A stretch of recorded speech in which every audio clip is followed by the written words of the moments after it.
Reading number 167, Israel's Kings, Nadab to Ahab. The political instability of the kingdom of Israel is demonstrated by the short reigns of Nadab, the usurper Baasha, Elah, Zimri, and Omri. The 22-year reign of Ahab sees the beginning of the ministry of one of Israel's greatest prophets, Elijah. 1 Kings 15, verse 25. Nadab the son of Jeroboam began to reign over Israel in the 2nd year of Asa king of Judah, and he reigned over Israel 2 years.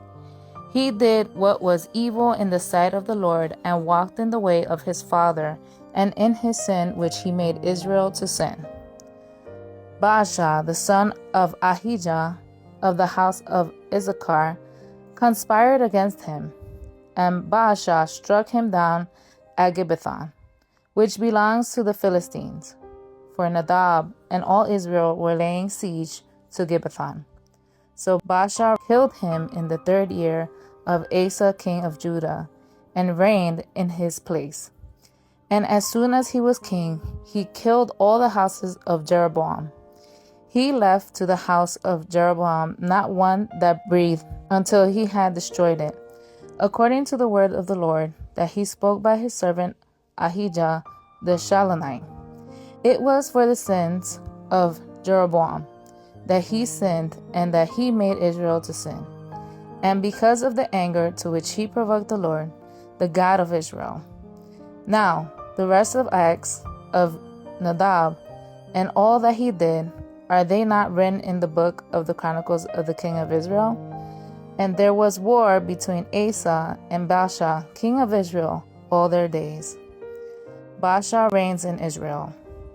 In the 3rd year of Asa, king of Judah, Baasha, the son of Ahijah, began to reign over all of Israel at Tirzah, and he reigned 24 years. He did what was evil in the sight of the Lord, and walked in the ways of Jeroboam and his sin, which he made Israel sin too. 1 Kings chapter 16. And the word of the Lord came to Jehu, the son of Hanani, against Baasha, saying, Since I exalted you out of the dust, and made you leader over my people Israel, and you have walked in the way of Jeroboam, and have made my people Israel to sin, provoking me to anger with their sins. Behold, I will utterly sweep away Baasha and his house, and I will make your house like the house of Jeroboam, the son of Nebat. Anyone belonging to Baasha who dies in the city, the dogs shall eat, and anyone of his who dies in the field, the birds of the heavens shall eat. Now the rest of the acts of Baasha, and what he did, and his might, are they not written in the books of Chronicles of the kings of Israel? And Baasha slept with his father, and was buried at Tirzah, and Elah his son reigned in his place. Moreover, the word of the Lord came by prophet Jehu, the son of Hanani, against Baasha and his house, both because of all evil that he did in the sight of the Lord, provoking him to anger with the work of his hand, in being like the house of Jeroboam, and also because he destroyed it. Elah reigns in Israel. In the 26th year of Asa king of Judah, Elah the son of Baasha began to reign over Israel in Tirzah, and he reigned 2 years. But his servant Zimri, commander of half his chariots, conspired against him. When he was at Tirzah, drinking himself drunk in the house of Arza, who was over the household in Tirzah, Zimri came in and struck him down and killed him, in the 27th year of Asa king of Judah, and reigned in his place. When he began to reign, as soon as he had seated himself on his throne, he struck down all the house of Baasha. He did not leave him a single male of his relatives or his friends. Thus Zimri destroyed all the house of Baasha, according to the word of the Lord, which he spoke against Baasha by Jehu the prophet. For all the sins of Baasha and the sins of Elah his son, which they sinned and which they made Israel to sin, provoking the Lord God of Israel to anger with their idols. Now, the rest of the acts of Elah and all that he did, are they not written in the books of Chronicles of the king of Israel? Zimri reigns in Israel. In the 27th year of Asa king of Judah, Zimri reigned 7 days in Tirzah. Now the troops were encamped against Gibbethon, which belongs to the Philistines. And the troops who were encamped heard it said, Zimri has conspired, and he has killed the king. Therefore all Israel made Omri, the commander of the army, king over Israel that day in the camp. So Omri went up from Gibbethon, and all of Israel with him, and they besieged Tirzah. And when Zimri saw that the city was taken, he went into the citadel of the king's house and burned the king's house over him with fire and died.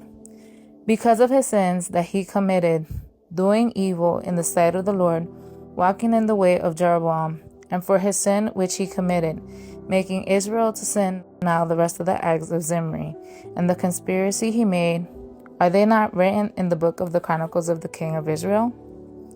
Omri reigns in Israel. Then the people of Israel were divided into 2 parts. Half of the people followed Tibni, the son of Jenath, who make him king, and half followed Omri. But the people who followed Omri overcame the people who followed Tibni, the son of Jenath. So Tibni died, and Omri became king. In the 31st year of Asa king of Judah, Omri began to reign over Israel, and he reigned for 12 years. 6 years he reigned in Tirzah. He bought the hill of Samaria from Shamir for 2 talents of silver. And he fortified the hills and called the name of the city the built Samaria, after the name of Shamir, the owner of the hill. Omri did what was evil in the sight of the Lord, and did more evil than all who were before him. For he walked in all the way of Jeroboam, the son of Nebat, and in the sins that he made Israel to sin, provoking the Lord, the God of Israel, to anger by their idols. Now, the rest of the acts of Omri that he did, and the might that he showed, are they not written in the book of the Chronicles of the king of Israel? And Omri slept with his fathers, and was buried in Samaria, and Ahab his son reigned in his place. Ahab reigns in Israel. In the 38th year of Asa king of Judah, Ahab the son of Omri began to reign over Israel. And Ahab the son of Omri reigned over Israel in Samaria 22 years. And Ahab the son of Omri did evil in the sight of the Lord, more than all who were before him. And as if it had been a light thing for him to walk in the sins of Jeroboam the son of Nebat, he took for his wife Jezebel, the daughter of Ethabel, king of the Sidonians, and went and served Baal and worshipped him. He erected the altar for Baal in the house of Baal, which he built in Samaria. And Ahab made an Asherah. Ahab did more to provoke the Lord, the God of Israel, to anger than all the kings of Israel who were before him. In this day Hiel of Bethel built Jericho.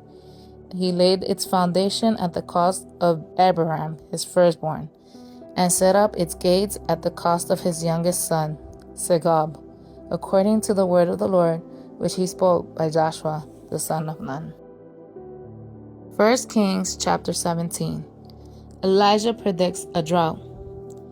Now Elijah, the Tishbite of Tishbe in Gilead, said to Ahab, As the Lord the God of Israel lives before whom I stand, there shall be neither dew nor rain these years, except by my word. And the word of the Lord came to him, Depart from here, and turn eastward, and hide yourself by the brooks Cherith, which is east of Jordan. You shall drink from the brooks, and I have commanded the ravens to feed you there. So he went and did according to the word of the Lord. He went and lived by the brook Cherith, that is east of Jordan. And the raven brought him bread and meat in the morning, and bread and meat in the evening. And he drank from the brook. And after a while the brook dried up, because there was no rain in the land. The widow of Zarephath. Then the word of the Lord came to him, Arise, go to Zarephath, which belongs to Sidon, and dwell there. Behold, I have commanded a widow there to feed you. So he arose and went to Zarephath.